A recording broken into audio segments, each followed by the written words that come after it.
வாங்கப்பா. எல்லாம் சாப்பிட்டு முடிச்சிட்டீங்களா? என் மருமக இங்கதான் இருக்காளா? வாங்க சம்பந்தி. வாங்க மாமா. Shut up. ஆளுக்கால என்ன வர வைக்கிறீங்க? முதல்ல நான் கேட்கிற கேள்விக்கு பதில் சொல்லுங்க.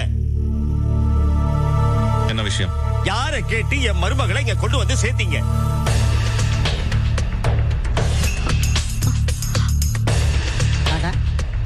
சரியான கூமுட்டையா இருப்பான் போல் இருக்க. நிர்மலாவுக்கு பதில் இவன் புள்ள போறானா? இது என்ன கேள்வி சம்பந்தி? இடுப்பு வலி வந்தா ஆஸ்பத்திரியில கொண்டு சேர்த்துதானே ஆகணும். அது எப்படி? நான் இல்லாத நேரமா பார்த்து என் மருமகளுக்கு கரெக்டா இடுப்பு வலி வரும். அப்பா, நான் உங்க வீட்டுக்கு வந்திருந்தேன். நிர்மலா வலியால துடிச்சிட்டு இருந்தா. நான் தான் ஹாஸ்பிட்டல்ல சேர்த்து விட்டேன். அது எப்படிமா அது? நீங்க கரெக்டா என் வீட்டுக்கு வருவீங்க, அந்த நேரம் பார்த்து கரெக்டா என் மருமகளுக்கு இடுப்பு வலி வரும். எல்லாம் டைம் டேபிள் போட்ட மாதிரி இல்ல நடக்குது. இந்த கதையெல்லாம் என்கிட்ட விடாதீங்க. இப்போ என்ன தப்பு கண்டுபிடிச்சீங்க? அப்படி கேளு, வரிசையா சொல்றேன். என் பையன் அவன் பொண்டாட்டியை என் கஸ்டடியில விட்டுட்டு போயிருக்கிறான்.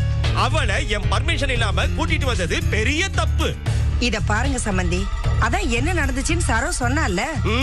இதெல்லாம் ஏமாத்து வேலை. நிஜமா அங்க என்ன நடந்ததுன்னு நான் சொல்லவா? ராஸ்கல். ஏய்,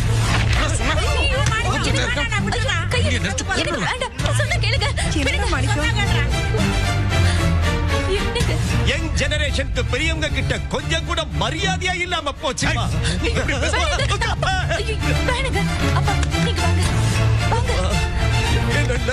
பாடு பாட்டிட்டானே இவன்.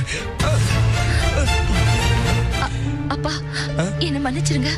அவர் ஏதோ தெரியாம பண்ணிட்டாரு. அவருக்காக நான் மன்னிப்பு கேட்டுக்கிறேன். அதை விட்டு தள்ளுமா. நான் வந்ததே வேற ஒரு முக்கியமான மேட்டர்.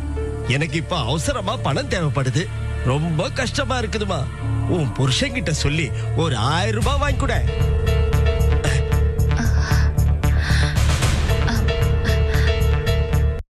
ஒரு நிமிஷம் நீங்க இங்க இருங்க, நான் வரேன்.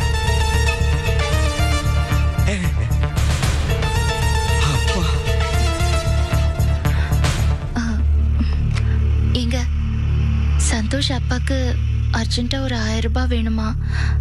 குடுக்குறீங்களா? என்னமோ கொஞ்ச நேரத்துக்கு முன்னாடி அந்தஸ்து பேக்ரவுண்ட் அது இதுன்னு பேசினா கொழுப்பு தானே. என்னங்க, ஏன் இப்படி எல்லாம் பேசுறீங்க? என்ன இருந்தாலும் நமக்கு சம்மந்தி தானே. நமக்கு தான் அசிங்கம். பணத்தை கொடுங்க.